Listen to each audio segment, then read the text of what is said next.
Happy Saturday. This is Women Atheists Unload, a show for all intersectional women, non binary folk, and those who support us all. So it's all for you guys. Thanks for coming. I know you told your friend you're not okay. And tell me what's wrong and why you never said you felt that way. And guess you're trying to stay strong and fake a smile until I look away. But I've known you too long, it hurts to watch your blue eyes fade to gray as you fade away. As you fade away.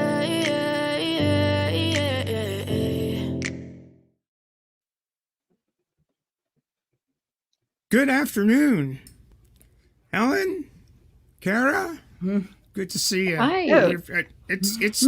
We've got a couple of pretty tough topics coming up here, but I think we'll manage to get ourselves through it. Why don't you folks introduce yourselves? Helen. Hi. Who are you? Where are you? What do you do? I'm in internet land. Nice. I am a Florida resident. I am an ambassador for Recovering from Religion. I am also a volunteer with the Atheist community of Austin. And I invade other people's podcasts to talk about stuff. So that is what I do. And Kara, what do you do? So I also feel like I live on the internet. Helen and I volunteer together at Recovering from Religion. I am the online programming director for our weekly Monday podcast called RFRX, where we talk about issues similar to this, as well as other things that impact people who are recovering from or dealing with issues of doubt and non-belief related to religious practice. And other than that, I am trained as an anthropologist. So I like to talk about people and what the humans are up to. Cool. Well, I'm Stephanie Helms, and I'm you're looking at the Portland Ship Channel in Portland, Maine right now, looking from Cape Elizabeth up towards Portland town. And it's 41 degrees, as you can possibly see. So a nice day here in Maine. Looking forward to doing a little bit of sailing. That's what I do in real life. I'm a professional sailor and sailmaker. That's what I do in real life. But in fake life, I just monkey about on the internet and try to, talk about various things, sailing among them, and also some tougher subjects, which we are going to try to tackle today, I guess. So I hope it's okay if we have a lot of sailing and boat puns today. In that case, no, we can work some in. We'll try that tack, okay? I'll try not to go overboard. All right. Oh my goodness, here we go. We had it like, I think it was like a year or two ago we were doing an RFRX episode, and it was all boat puns in the chat, and it just kept going. Okay, we'll try not to overload it. I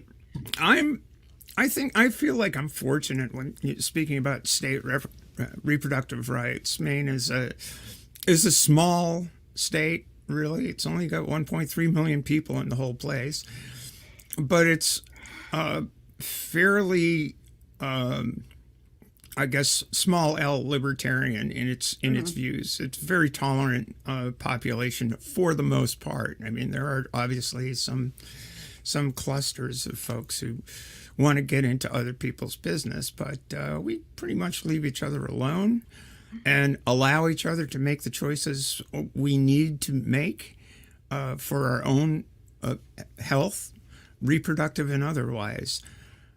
But I know you, Helen, are in a state with significant challenges at the moment, and we'll get around to a state that has made some choices about family planning and reproductive choices that are probably the most invasive yet, with more implications for humanity.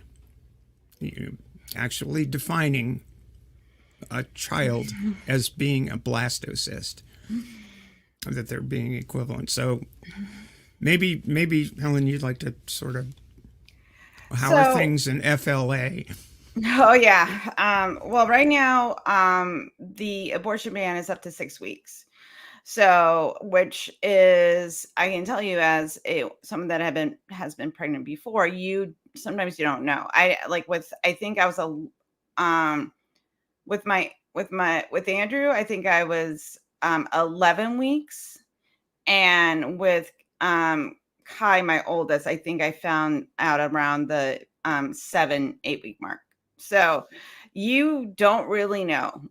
and the issue is now the state has decided it knows better than the person that is pregnant and what is right for their family.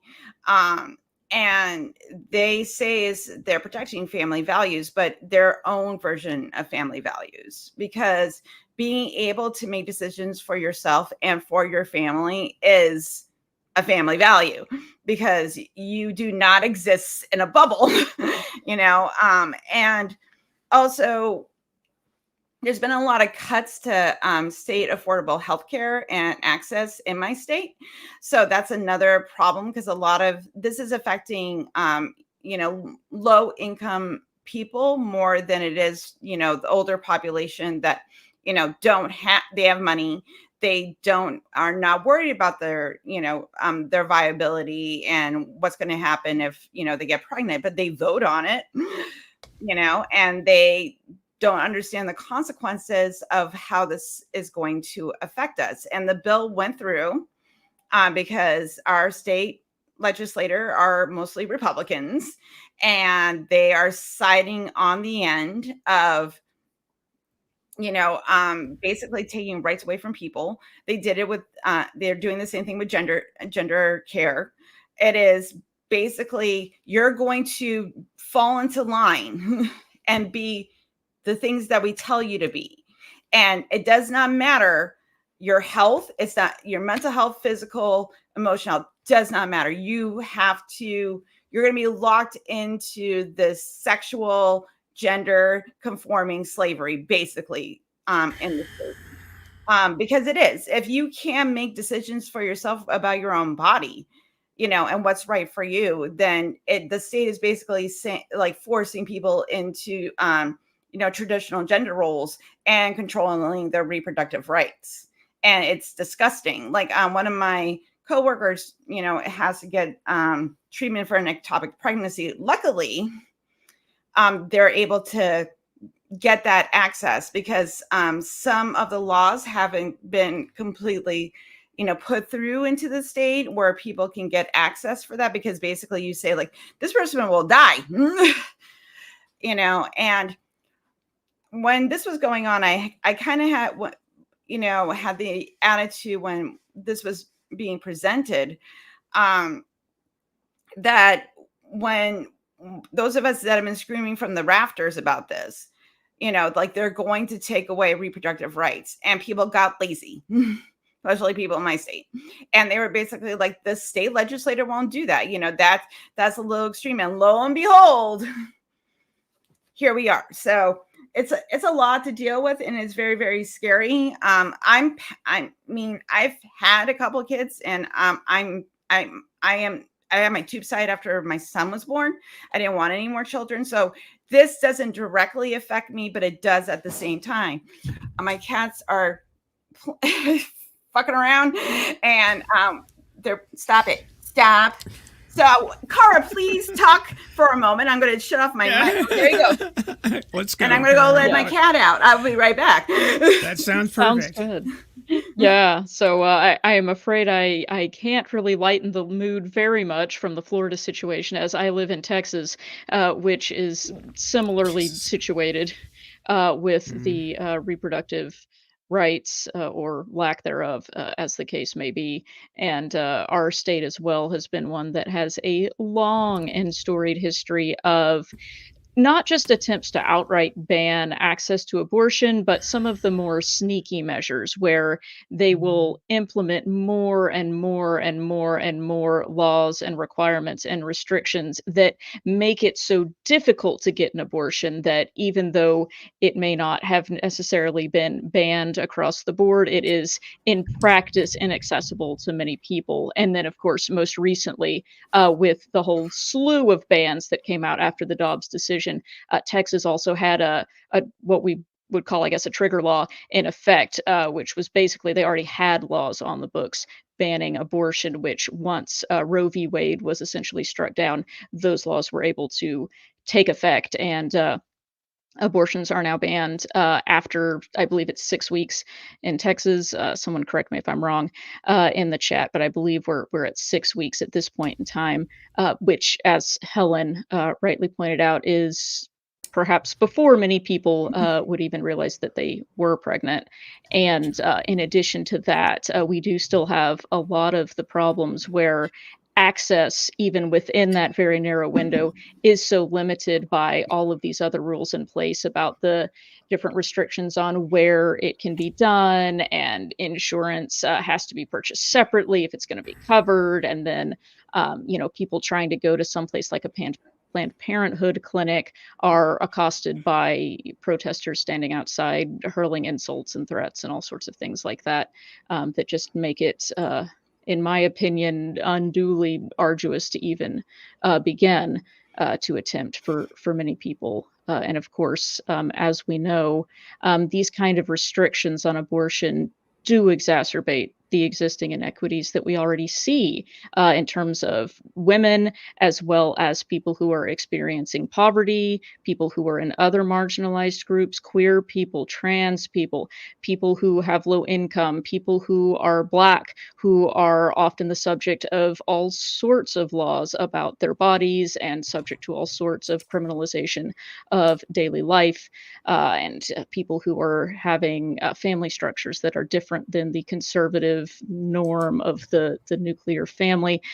All of these people are just having these risks sort of piled onto them now, and being further and further marginalized by these laws that prevent access to healthcare and try to force upon people a sort of normative gender expectation and family structure that is simply not the only option for people to engage in.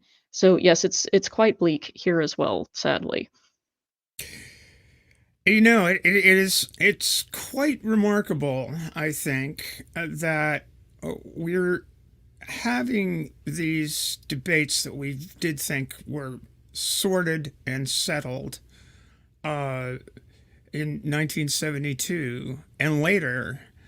It does not make sense for a nation in the 21st century to be having debates that took up the better part of the 20th. And in so many respects, we're reliving and having to relitigate these things that we fought for hard in the last third of the 20th century to achieve. As a person of a certain age, it really is hard to reconcile. Oh my God, we've got to do this again. And I think Helen said earlier, we forgot how hard it was to achieve some sort of equity and equality between the sexes in terms of making reproductive choices.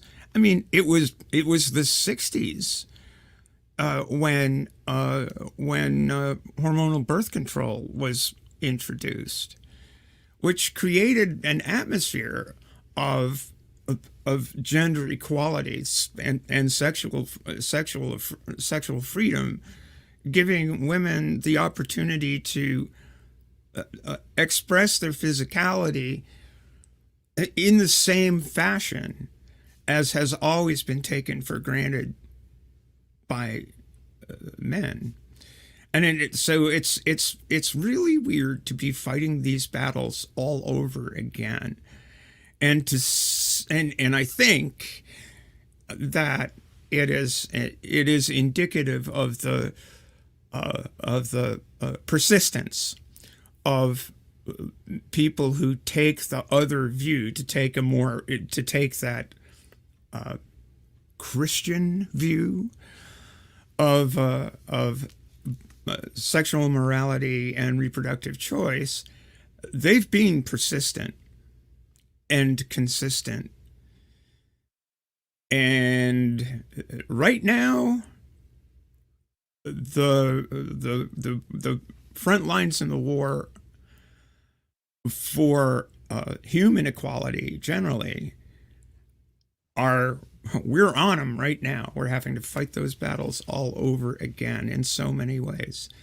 And as you said, the injustice of these laws that are passed by, not physicians, they're sitting in legislatures, either lawyers and hardware store owners and all of these people making decisions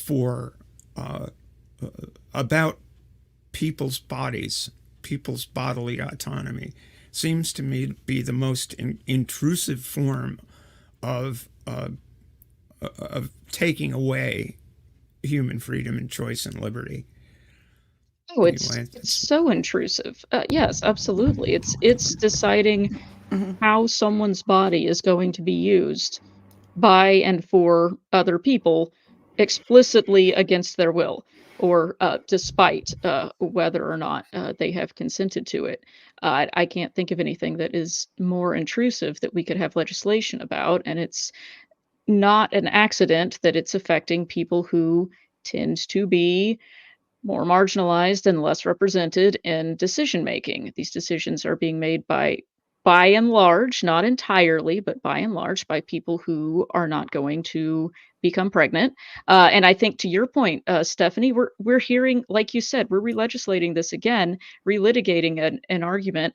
And some of the same people that are players in it now are the same ones that were opposed to it 40, 50, 60 years ago. We've got some of these same arguments being trotted right back out. But I wonder, Stephanie, if you have any thoughts on how it's different this time, given that a lot of people who are currently of reproductive age and could potentially become pregnant were born during a time and have grown up during a time when they were in some ways protected from what we're now experiencing. They grew up in an age where birth control has been widely available, where there was an expectation that they would be able to decide when and whether they might become pregnant. And do you think that perhaps people have forgotten what it was like before that was widely available, and that may be impacting the amount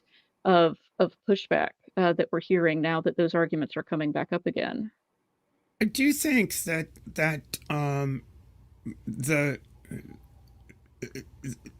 if you hadn't lived through those times, you might and had lived through in a time where not just safe abortion, a safe medical procedure was available to you. I think people are not aware. We're not necessarily aware of the consequences of making it illegal. I recall, in high school, I grew up in Massachusetts, and Massachusetts at the time, abortion was illegal. It was legal in New York. And when I was in high school, where's Becky today? Oh, she's gone to New York. Everybody knew what that was. But the thing is, of course, there were practitioners, but they weren't safe necessarily. You had no idea, and the availability is it's like you could make abortion illegal in the United States all across the board, which is actually something they want to do. And the people that are passing that law are going to fly their wives to France. Oh, 100%. Yeah, You know, that's it's the not way it always is. You know, Freedom the for me, people, not for thee. right?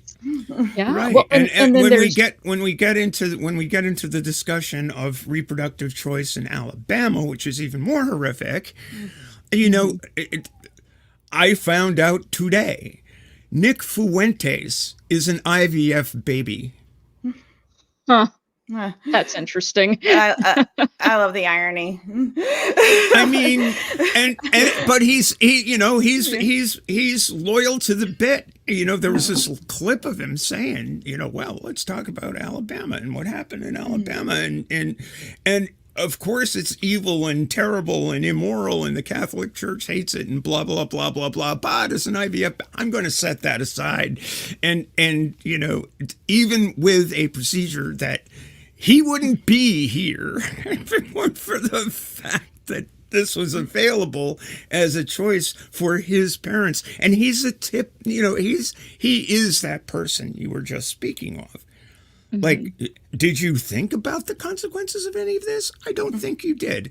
And now it's becoming clearer and clearer. The person in Texas whose pregnancy was putting her at risk, and the fetus was deceased, who had to flee the state to save her own life. It's like these stories are gonna be in the news more frequently than not. Oh, The question is, 100%. what will we do about it? Yeah, and I think the issue also too is that when we, like, you know, a 10-year-old, you know, being forced to give birth, you know, from her, you know, from a rapist baby, like from a rape, you know, it's these things, you know, didn't think that passing abortion, you know, anti-choice laws, they just thought, like, you know, of adult women, you know, people that were viable to give birth, and didn't consider the long-term consequences of everything. Because guess what? They're short-sighted. You know, they're like, well, this is what I want right now. But they don't know that they're not, you know, politically educated.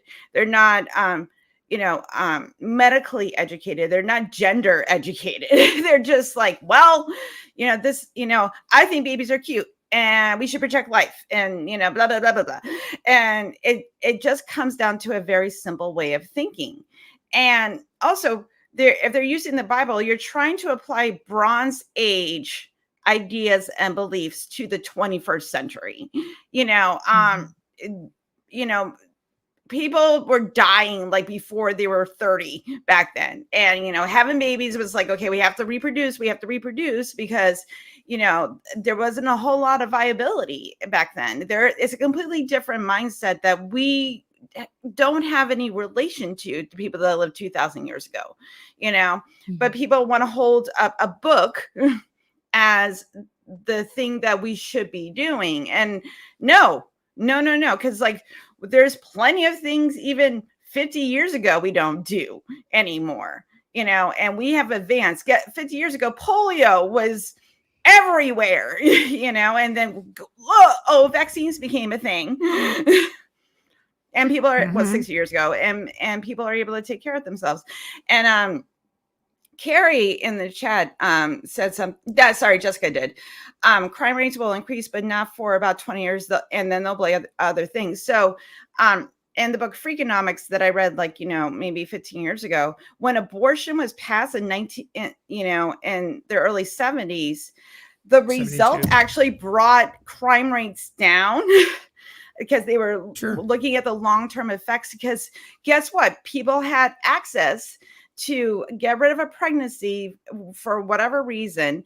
And those people were not born to be born into poverty, to be born into, you know, high crime rate areas, to be born to a single mother, you know, to be born in these circumstances that would have caused more societal distress.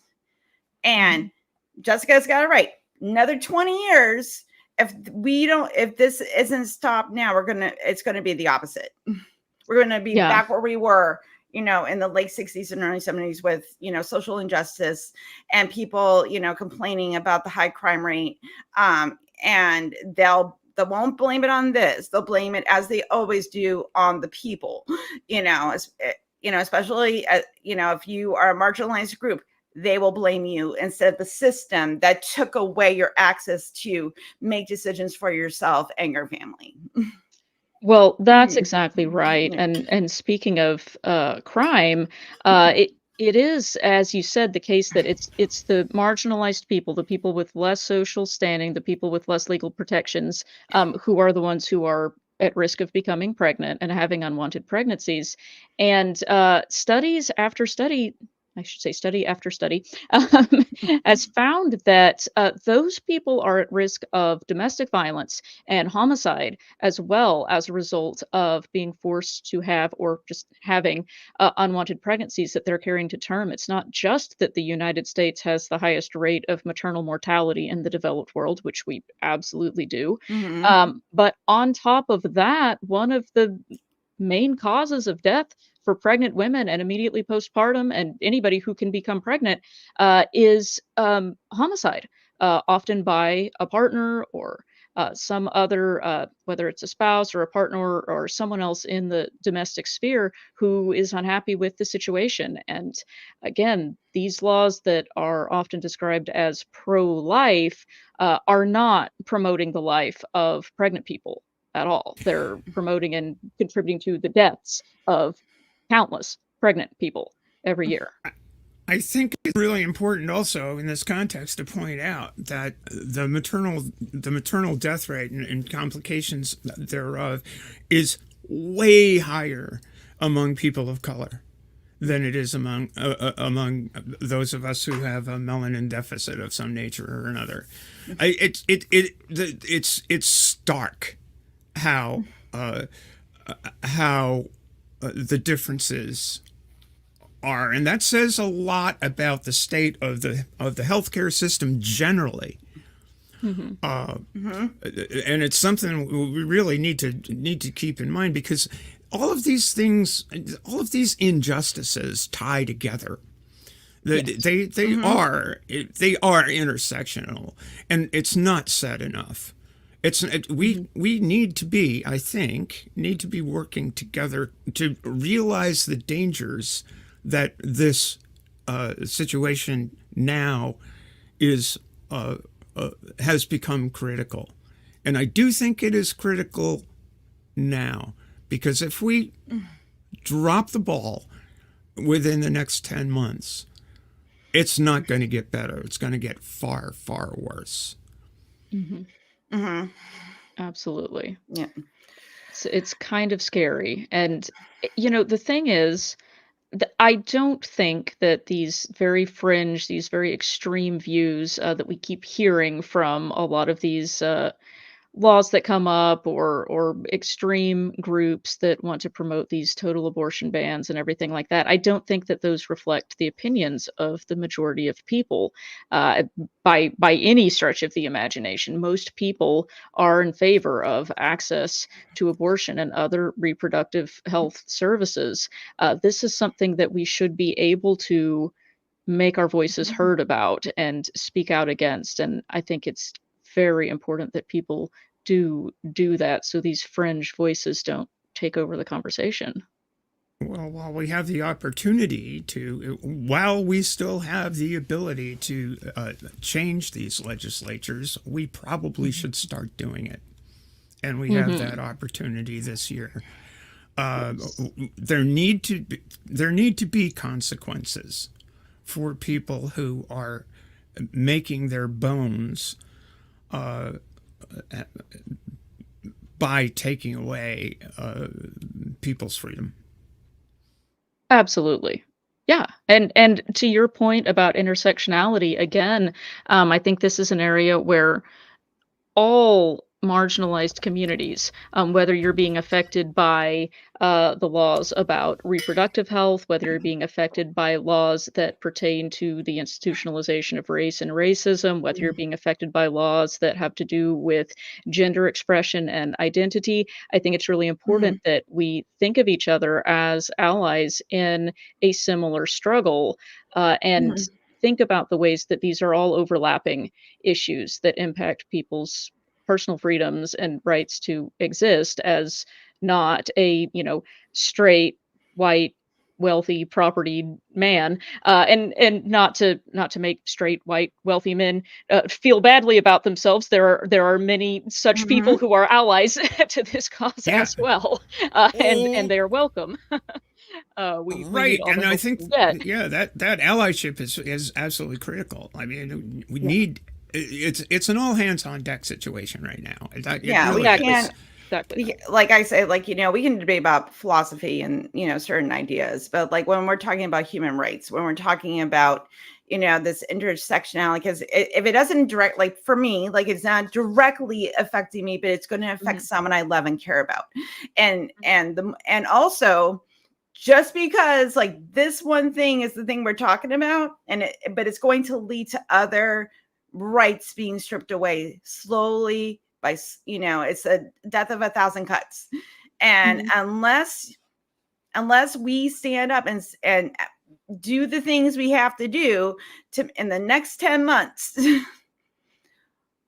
I guarantee, like, as you said, Stephanie, it's just going to get far, far worse.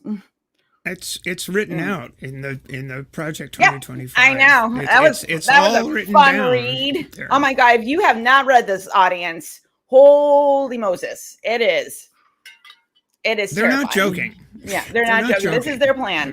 They're blatant about it, that this is what they want. They're not shy. They've all come out of the woodwork saying, like, we want the nation to be a theocracy, and we want to take rights away from people. And if you're queer or a person of color or you're a woman, whatever it is, guess what? We're going to take away your shit. And you're going to have to fall in line and this is the way we want it. And it's terrible.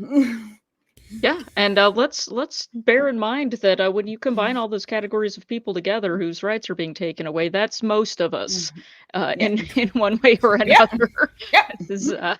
It's a whole bunch of marginalized people put together that adds up to the majority of the population, including the 40% of the country that is voting in favor of these things, including them. They will know someone who that their families will be affected. Just the lack of choice about medical procedures is going to pinch someone.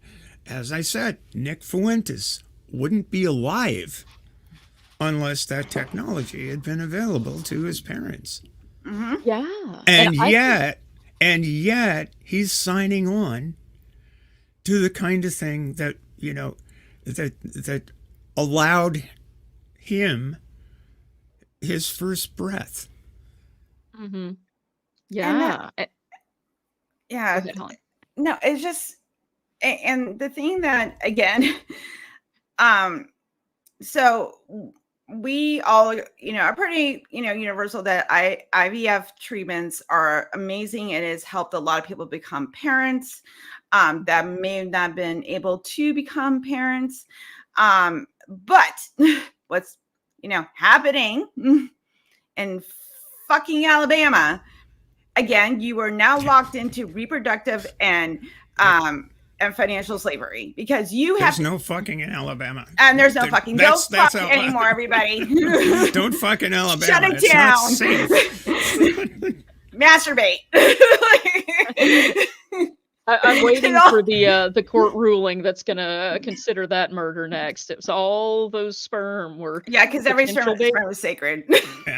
All the gym socks are scared. Yeah. Aiding and abetting mass murder. Oh goodness. Yeah, and why? Like I just don't understand. Like, how is an embryo a person? And also, I want all those people that have stored embryos frozen in a clinic to go find out how many you got and start claiming child tax credits. Do it. Because if they're a child and they're protected under the law, then guess what? You get to tap into those benefits. Well, this ties into this again. Of course, these things are all connected because they're all about conception and pregnancy and all of this.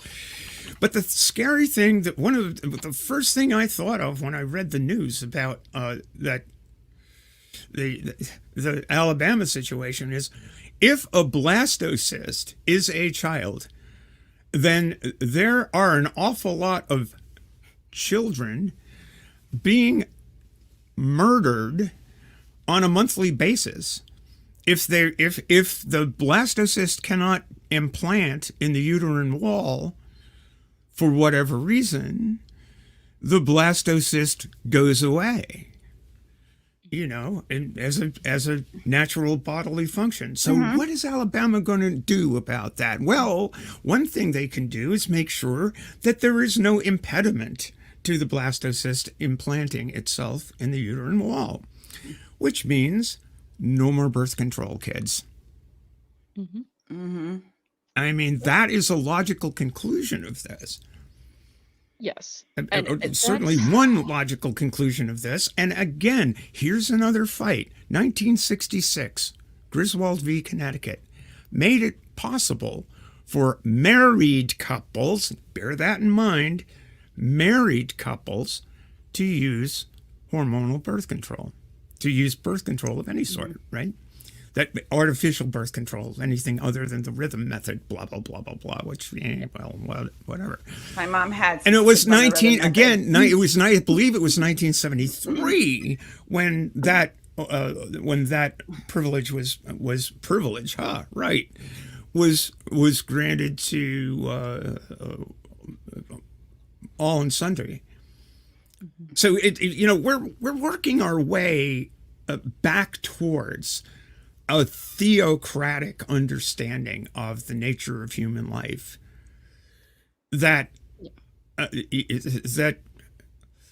ain't good from a skeptic's point of view, because not even the Christian faith agrees within itself as to what that actually is. And right. and in the Jewish tradition, all of this is bullshit. Yeah, this whole song and dance about, marriage being between one man and one woman, that is not a biblical belief. There are many versions of marriage and reproduction and relationships mentioned in the Bible that are far from that arrangement, that are blessed and condoned and encouraged by the God character in the Bible, and certainly across human history and societies and places and times. There are many models of family and reproductive communities, that was a strange way to put that, reproductive practices in different communities that do not conform to this idea of one man and one woman being married and apparently being either forced to have children or or at least encouraged to. This is not the only way that human beings exist, and it's not only is it not the only option, it's not an option that works for everyone. So these narrow definitions that try and force people into these models are actively harming people that do not fit this model. And I think this whole situation with IVF is where this sort of narrative in some ways collides with itself, in that it's attacking a method that a lot of times married couples who are dealing with infertility issues use to try and start a family that is in this nuclear family model. But it's also a technology that allows people who fall outside of that model to have babies. And I think that is the area that is perhaps being attacked here, because with IVF, people who are not married, single mothers can have children, same-sex couples can have children, couples who are maybe a little bit older older than normal or have an age gap, or relationships between more than two people can have children with IVF. And I think that in some ways it's an area where it maybe it is causing a little bit of anxiety and fear for the very traditional family folks. So I don't know.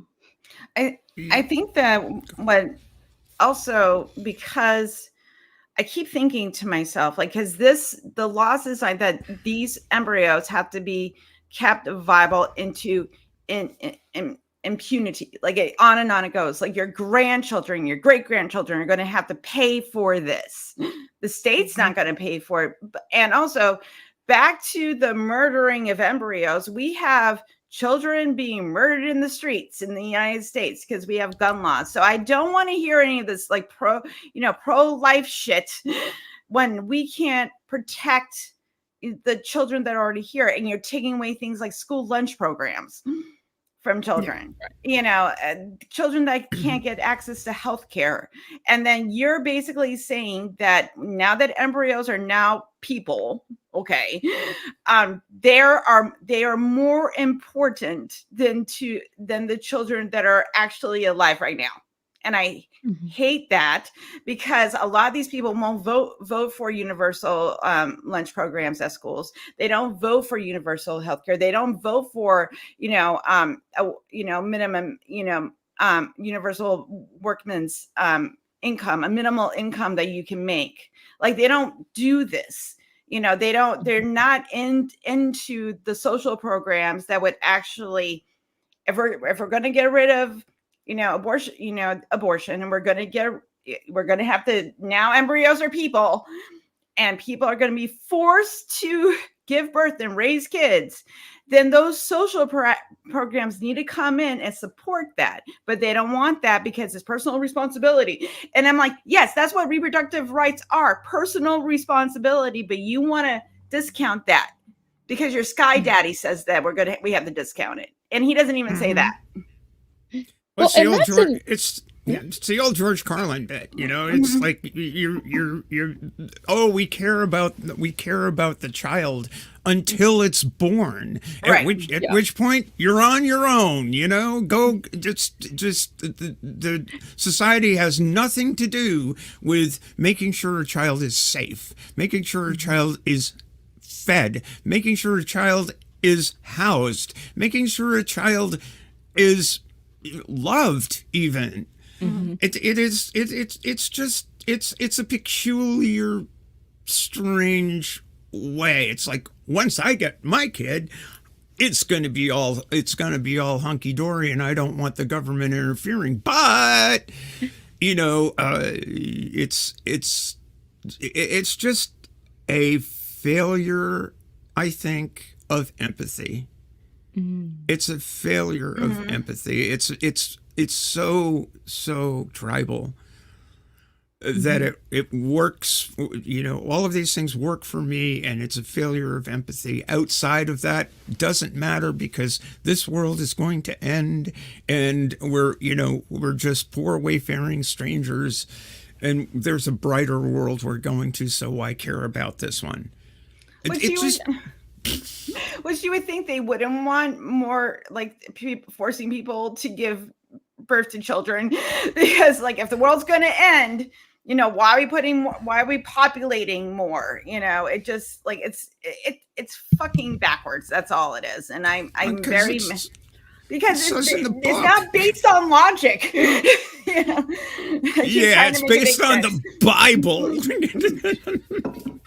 Yeah, well, and I thought that was an interesting point too, that Helen, you touched on a minute ago about the this idea that, well, if the embryos are going to be regarded as children or minors, or however they phrased it, that then maybe you would have to keep them frozen in these freezers in perpetuity, forever and ever. And I was looking for perpetuity. Yes, Thank you. I knew. Our brains are like connected, so I knew that was the word.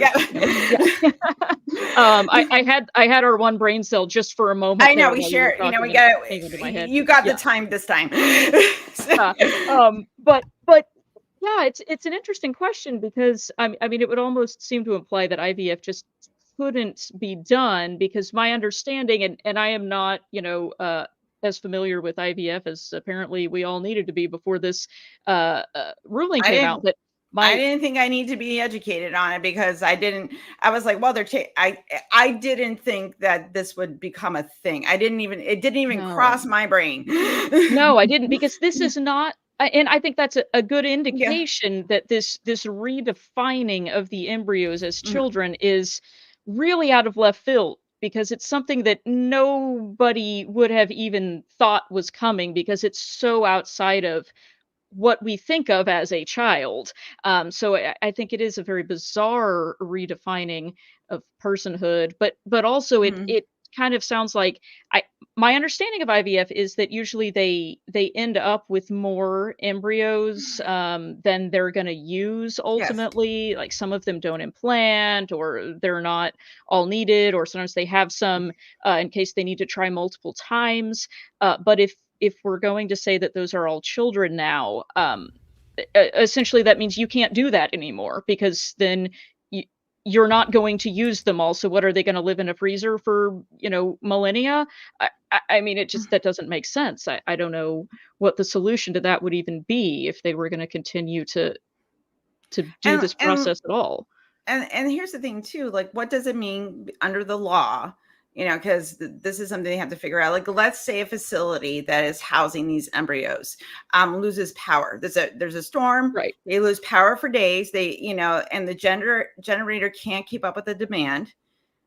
What Hmm. happens to the owners of the embryos? What happens, Hmm. the people that run the clinic, that Hmm. is keeping these things? Like, this isn't just like we're going to keep them in a freezer. Like, there's a thousand things that could happen where those embryos are not going to be part of living in impunity. It's like 20 years from now, again, global warming forces everybody to move to different parts of the United States, and like where I live, in 100 years is going to be underwater.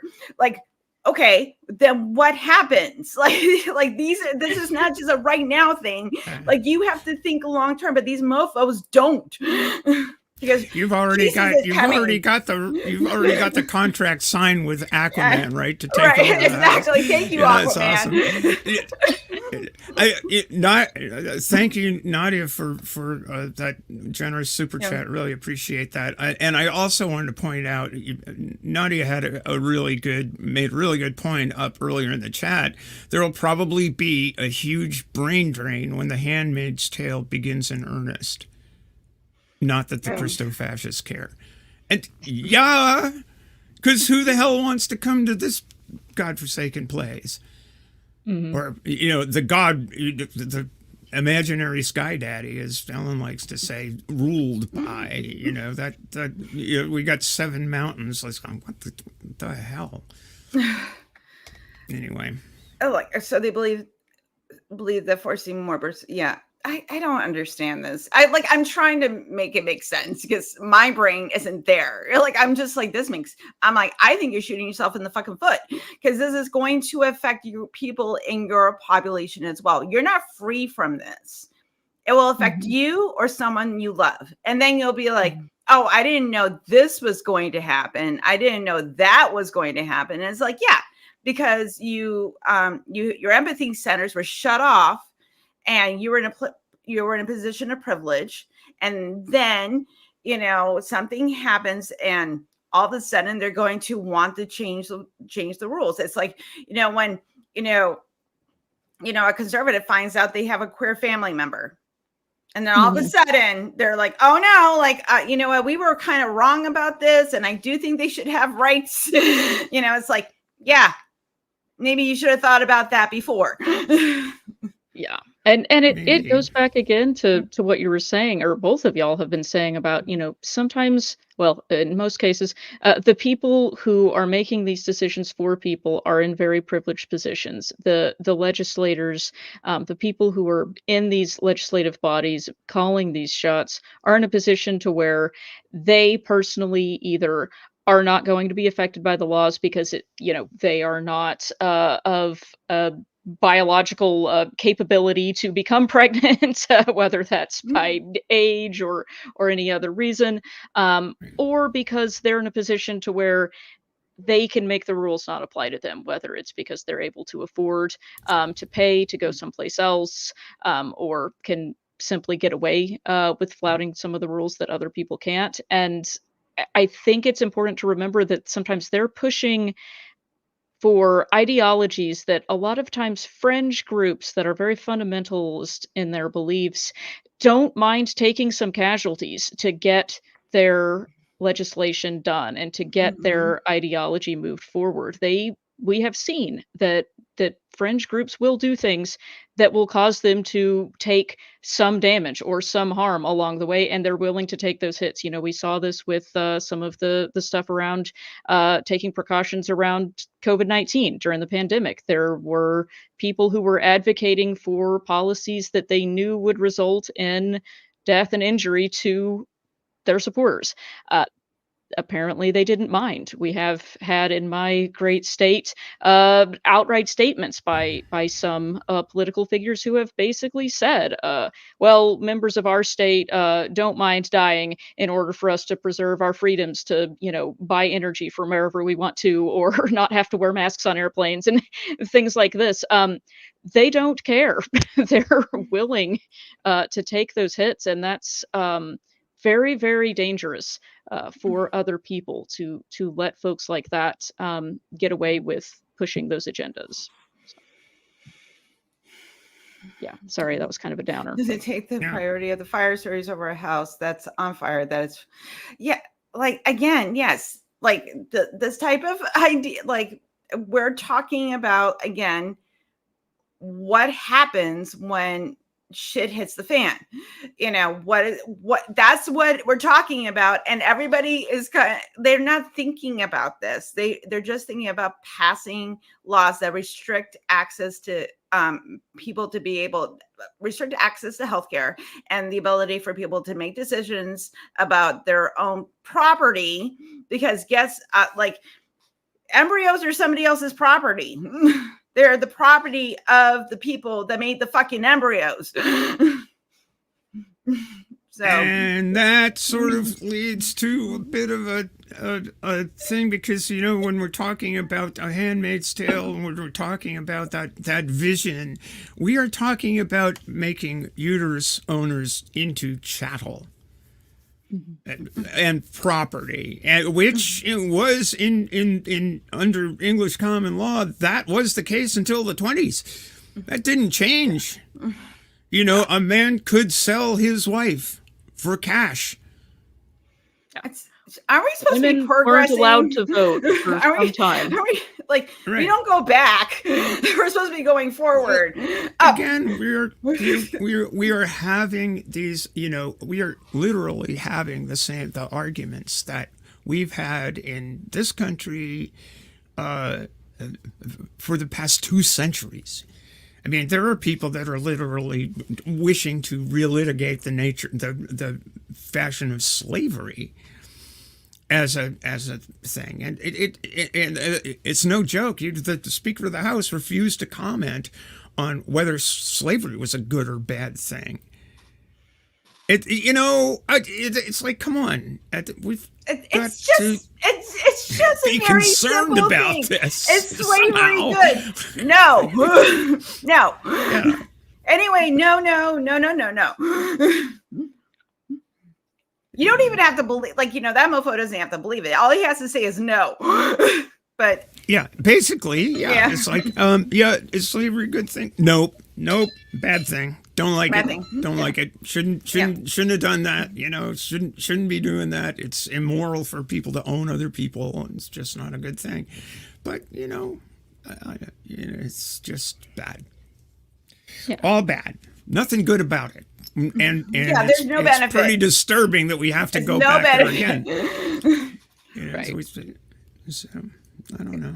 Yeah. And I think it's really important to call that kind of thing out and not let people get away with acting like, oh, that's a normal thing to say.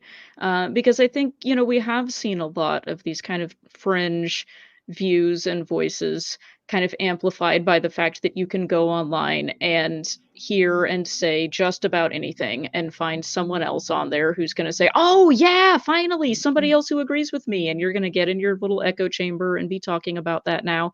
And Mhm. it normalizes some kinds of discourse that, prior to being able to find other people online that agree with you, you wouldn't have been able to Mhm. say out loud.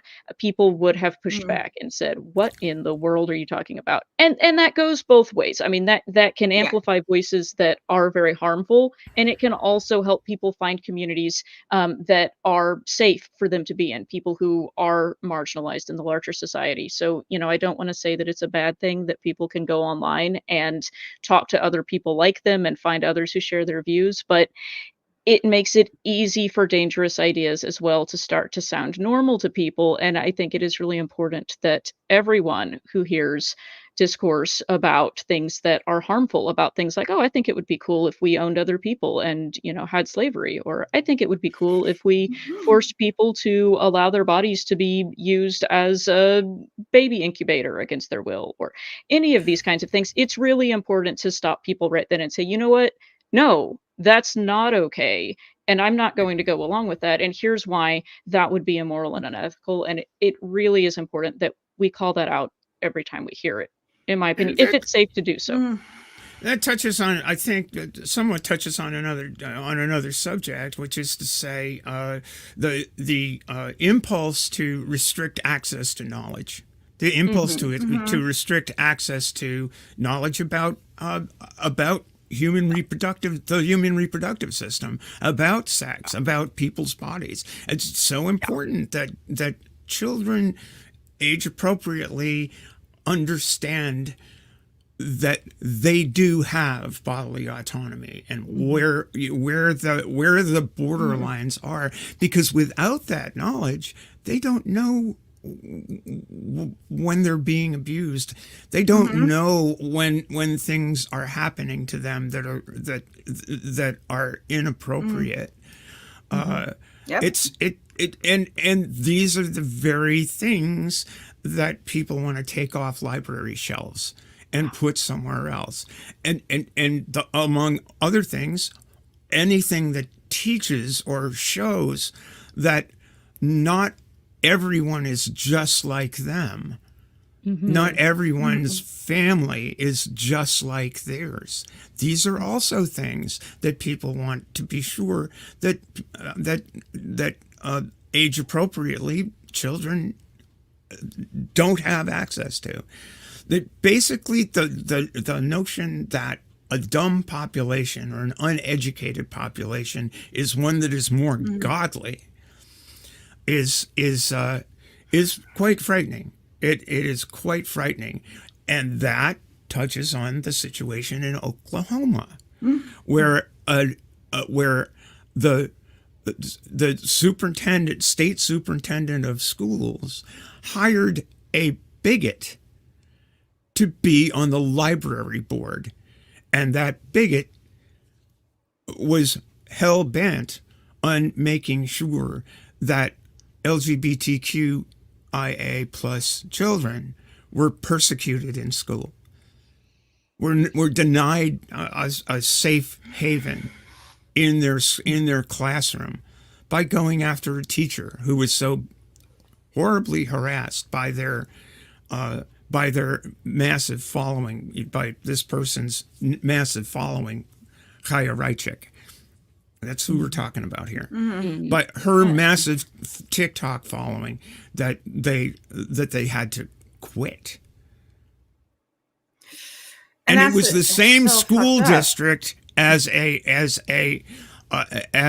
young 16-year-old trans boy was beat up in a bathroom by three older girls, and he was in that bathroom. Why? Because the state of Oklahoma mandated that he use the bathroom of the gender he was assigned at birth. Mhm. So it's a catch-22 for certainly for that kid. Mhm. And it's amazing that it's coming up on almost a month of this incident, and we still don't know exactly what happened through the whole thing. All we know is a 16-year-old child is dead, and the circumstances of his death had to do. Next Benedict is who I'm talking about. Say his name. Yes, The circumstances of his death certainly had a good deal to do with the condition of the creation of a social environment that put him at risk because of who he was. Yeah. And let's remember that, pretty much anytime, every time you're hearing about a transgender person and an assault in a bathroom, they're the victim of the assault. It doesn't go the other direction, despite the fear mongering that we hear about so frequently. The people who are at risk are the trans people themselves who are getting assaulted and attacked, and in some cases killed, just because they're trying to go to the bathroom. Right. And what's also it kind of breaks my heart because their mom was encouraging them to be themselves, that they, didn't have to conform to gender, that they should be, who they are, and is now facing, some guilt for that because you're like, I encourage this, but also as a parent, you want to keep your child safe. My oldest is non-binary.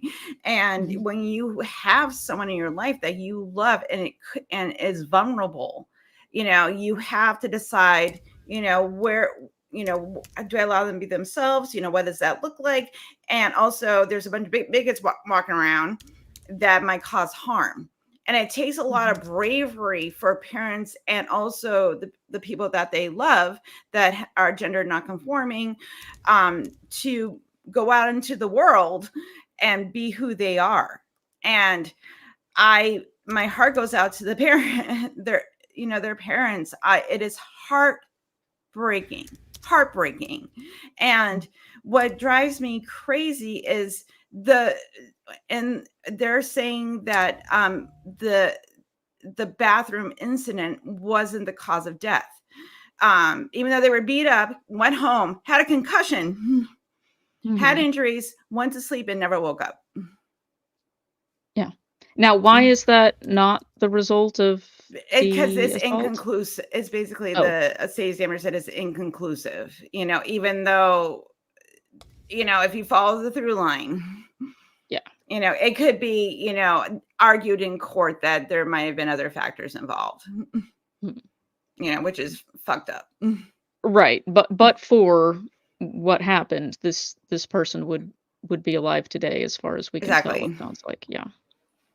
That's just really sad and devastating. And I don't even know what to say about that. It's just so disheartening that this continues to occur. And Over and over these were again. people who are making their bigotry known through physical violence. And, let's go back again to what we were talking about earlier. When we identify beliefs that we disagree with, it is important that we have discourse and dialogue about them in the context of expanding access to knowledge and sharing knowledge and having empathy for other people and hearing from other people so that we are able to understand them, even though they may be different from us. There is no reason for us to be jumping to, this person lives in a way that is different from what I understand. Let's attack them. There is never a circumstance where that needs to be what we're going to. This is not an acceptable behavior. And this isn't just a thing that teenagers are doing. This is something that happens to adults. We're coming up on Trans Day of Remembrance, or wait, let me see. Did I get that? I always get the two mixed up. Which one is in the end of the year and the beginning of the year? But end of November is Trans Day of Remembrance, and Trans Day of Visibility is coming up. That's the one. Yes. And every year we have to kind of review again and look over, how many trans people were murdered this year, just for existing because they were walking around outside and someone identified them as being gender nonconforming or something, and they are murdered as a result of that. This is an ongoing problem, and the fact that people have somehow been able to make it seem like trans people are a threat is just mind-boggling to me, when it is completely the opposite of that. Okay, Yeah, rant and over. Well, it's interesting. It's fascinating in a rather depressing way that legislation regarding reproductive choice and legislation regarding trans people, who, by the way, I just always have to say, it's 0.2% of the population. It's amazing that people are so concerned about there's this tiny little thing, but it just apparently makes everybody just sort of cross their legs and cramp up. But they're twin chaos. Stephanie. The pieces, Things. yeah. These pieces of legislation are so often twinned. I know that the first abortion bills in Texas in 2022, I think, were introduced. One of them was an abortion bill, and this very second one was introduced on like the first day of the legislative session, was an anti-trans bill. Mm-hmm. And again, the results of that legislation, by the way, there's I think we're up to nearly 600 pieces of distinct legislation. Not all of them will pass, but in various states across the country addressing trans people. Again, 0.2% of the population, which apparently that's a big deal. But in Texas, you may recall, I think it was 2018, there was a young boy, a trans boy, who was made to wrestle girls, yes, even though he did not want to, and won the state championship in the girls division, and everybody and he became the poster child. It's not right for boys to be wrestling girls. Yeah, but he was a trans boy, and now in this right now, the same thing's going on. There's another child who doesn't want to be in wrestling in the girls division, but because of state law, he has to. Mm-hmm. And it just, that always makes me chuckle. It's obviously very sad for the children who are forced to participate in sports that do not match their gender or are excluded from sports altogether. But it just kind of makes me chuckle when we have people getting so worried about, trans children in women's sports, which, of course, they've never cared about women's sports before. But right. all of a sudden, they're so worried. We can do a show on that sometime. But yeah, we're going to ruin now is not the time. Like I have never cared about women's sports because I don't care about any sort of sports ball at all. But when I hear rhetoric, and I'm like, you don't know, like it's women, people non-conforming and trans people have been a part of sports for decades.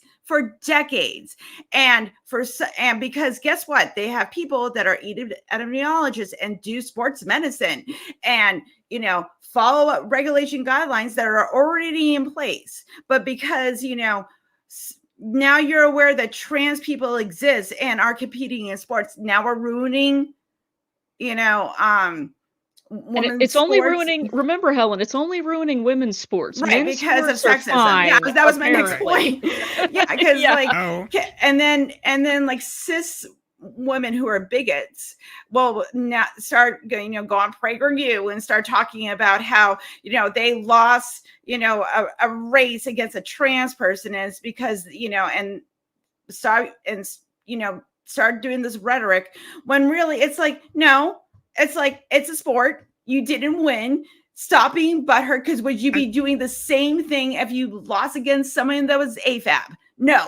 Because you suck. I don't want to go too far down the rabbit hole of talking about the nature of sport and how various federations, world federations, and the IOC and all of that actually how it all works. Like from an inside perspective.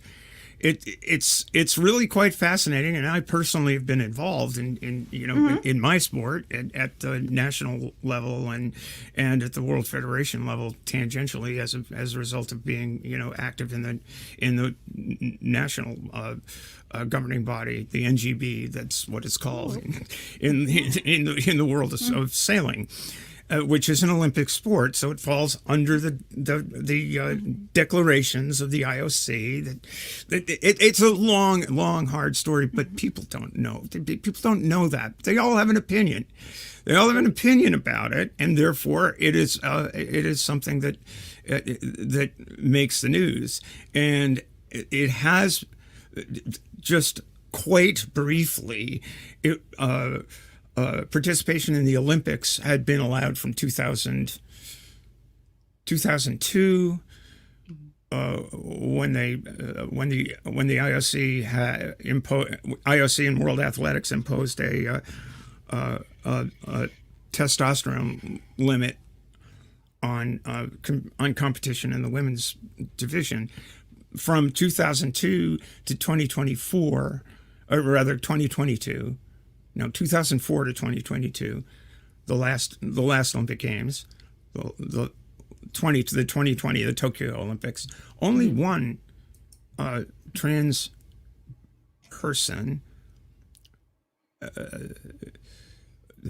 and I should include non-binary people, because there was a non-binary person assigned female at birth who competed on the Canadian gold medal team in Tokyo in football, soccer.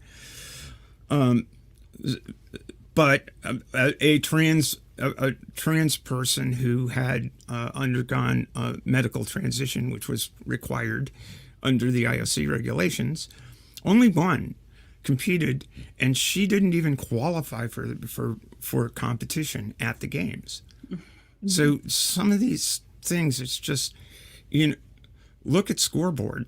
It's just not a problem, but it is a problem because it's been made into one by people. It's a nothing burger. Very, very concerned, deeply concerned about making sure that trans people are excluded from that particular arena of social participation, and as many others as they possibly can, because it's sports, it's bathrooms, it's healthcare, it's schools, it's kind of like we were talking about earlier with chipping away at people's access to reproductive health. It's chipping away at people's access to public life, just one piece at a time.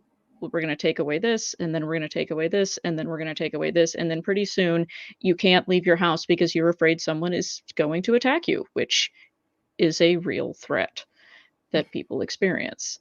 And it's not benign. The problem doesn't exist. To Stephanie's point, this is not a real problem. Trans people participating in sports is not hurting anyone, but all of these anti-trans laws are hurting all trans people and their ability to exist in public safely. Right. And I get very frustrated, because sexism drives me nuts. And so I'm always yelling about it, because this isn't protecting any woman, trans or cis. It is not protecting you. What it is doing is saying that we need you to conform and be this type of person. And because, your genitals make up your personality and your identity, everybody didn't know that, did you? They want to force people into boxes, and they want that, Bible believing bullshit to be the norm for every single person in this country. And it's very disturbing when you look at the wider attitude, because if we have people, government officials, school boards saying, God, Jesus, and they're bigots, then people listen to them that hold the same ideology, and they do actual harm to people because they feel emboldened, because the bigot got power.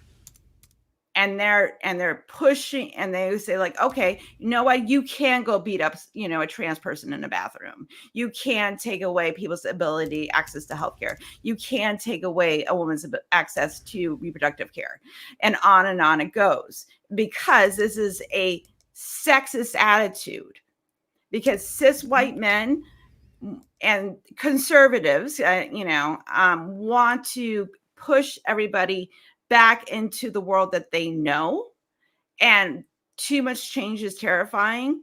But the genie's out of the bottle now. You're not going to be able to go back to the world the way you want it, because guess what? It's going to affect you as well. It always does. So again, shit. we're walking a very fine line right now, because if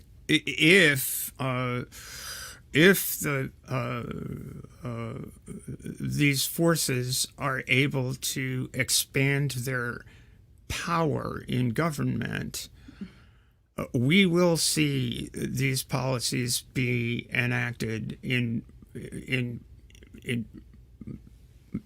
nationwide in the United States, because that's what their manifesto basically is calling for. Policies against reproductive freedom, policies against trans and queer individuals. I mean, I did a whole piece on Sam Alito's expressed desire, writing in a concurrence of denial of certiorari to a woman who had sued the Missouri Department of Corrections for sex discrimination because she was a lesbian, and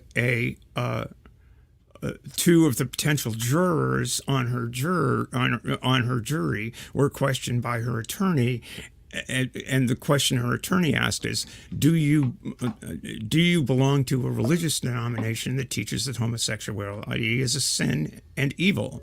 And these two said yes, and they were disqualified because they, it's like, well, do you think that gay people are going to hell? Yeah, we sure do. Okay, well, you're probably not in the best position to make a judgment over this gay person whose job was just, So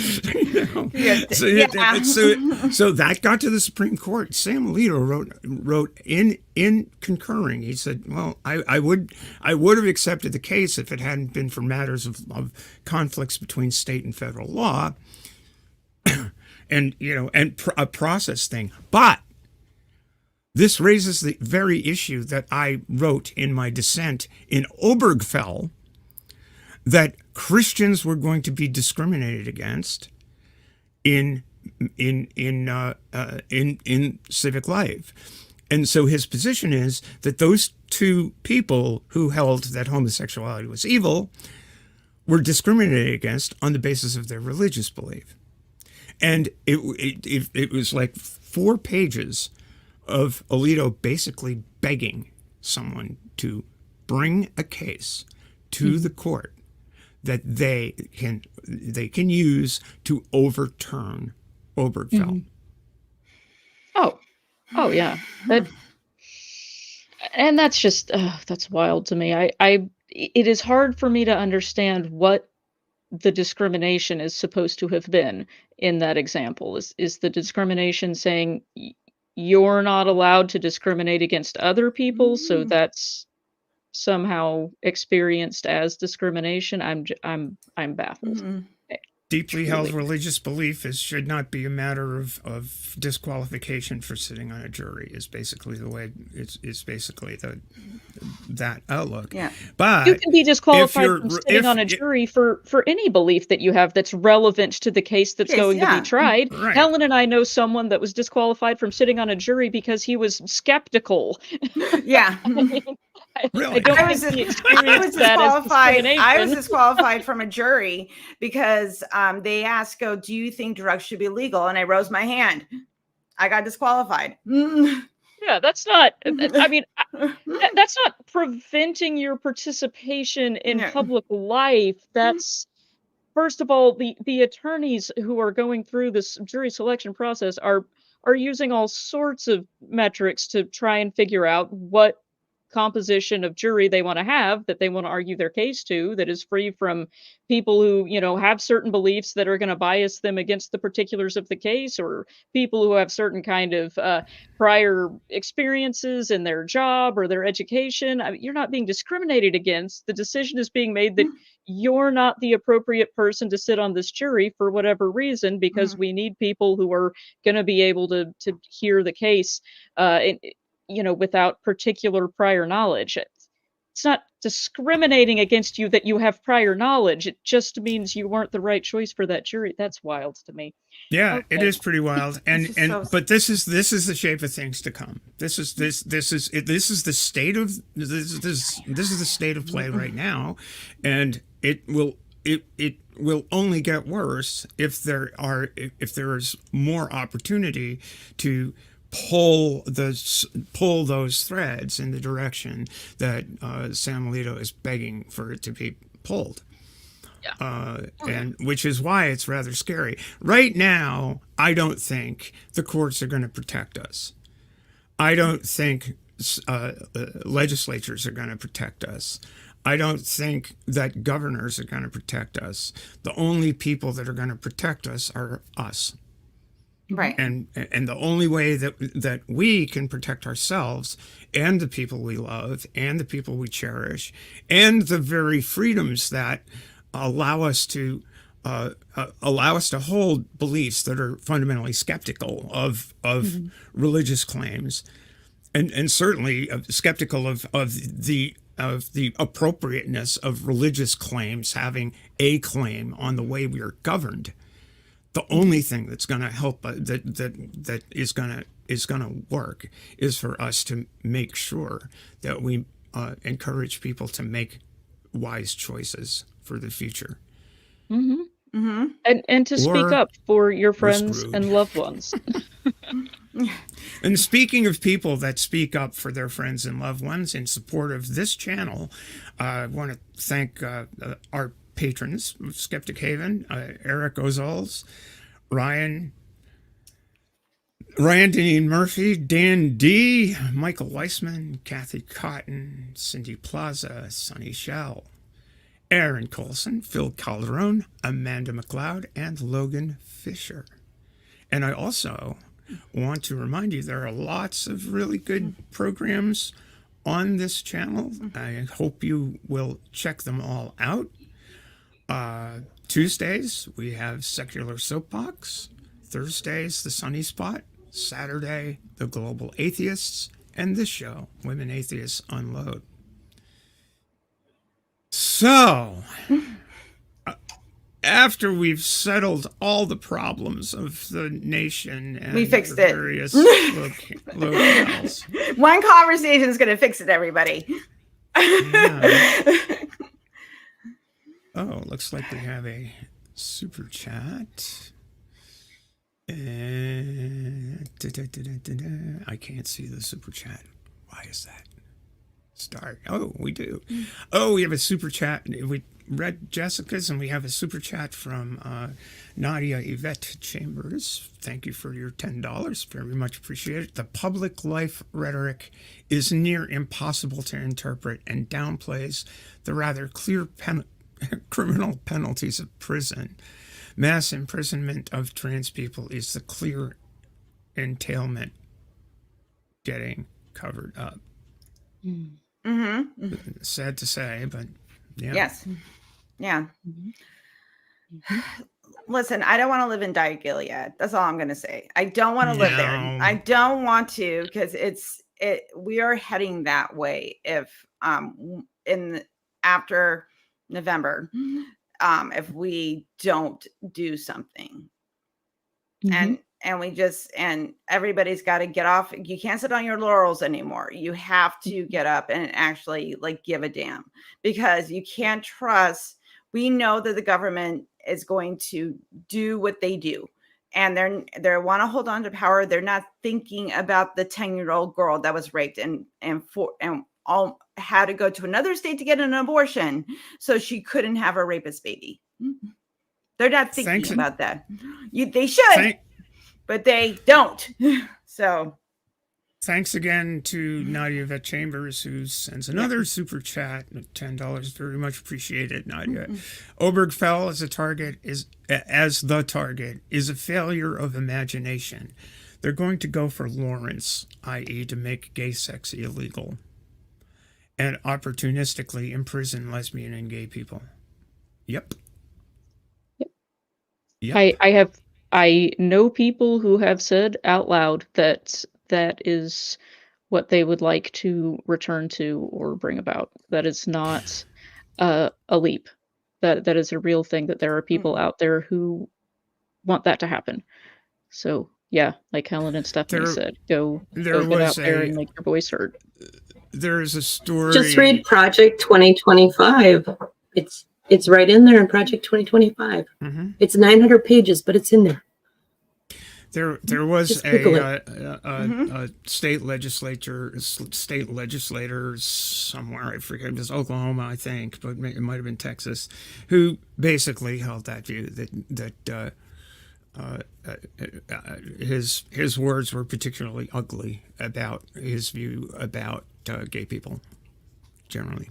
And it's, the quiet part out loud, we're beyond that. The quiet part is being screamed. A candidate for the governor for governor in Missouri was proudly and quote only an honorary member of the KKK, and this fellow's name is at the top of is listed first on the ballot. He's not particularly popular, but I guess the way they do the ballots in Missouri is they draw lots, and he gets top billing as remember as when the KKK was anonymous? That's why they wore the hoods, and and like it was like, you may have known a member of your legislator that was involved, but nope, it was kind of like whispered, behind closed. It was like an open secret. Now the hoods are off, and they're just I'm an honorary member of the KKK. Like, you shouldn't be proud of that, man. I don't think that's really an honor. Cool. Well, I remember when everybody was when the Republicans were going after Robert Byrd for his membership, his literal membership in the KKK when he was a young man in Tennessee, right? Was it Robert Byrd, Tennessee or Kentucky? I can't remember. Anyway, former Senate Majority Leader.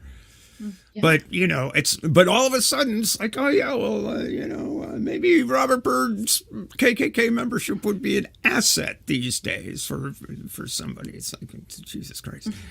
I mean, Byrd spent his career basically saying, yeah, that was a big mistake. I shouldn't have done that. Anyway.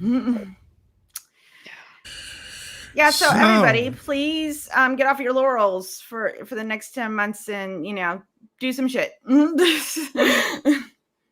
Because nobody wants to live and die at Gilead. Nobody does. And not the thing we want to do. Yeah. Nope. Go out and talk to people and listen to people and have empathy and don't be a jerk. Yep. The end. Yep. It's that simple. Yeah, so where are we now? It's been an hour and a half. I think we're coming kind of to the close of this fine session. I want to thank everybody in the chat for coming. I want to thank Kat, our producer and co-producer with Wes Sturdivant, who produces these shows, and everybody here at Skeptic Haven. So I guess we'll wait for our producer. Otherwise, we're just going to sit here and riff for another 15, 20 minutes or something. I don't know. Oh, everybody has a great week. Give someone a compliment. Be nice to somebody this week. Yeah. You need. I know you told your friend you're not okay. And tell me what's wrong and why you never said you felt that way. Guess you're trying to stay strong and fake a smile until I look away. But I'm not known you too long. It hurts to watch your blue eyes fade.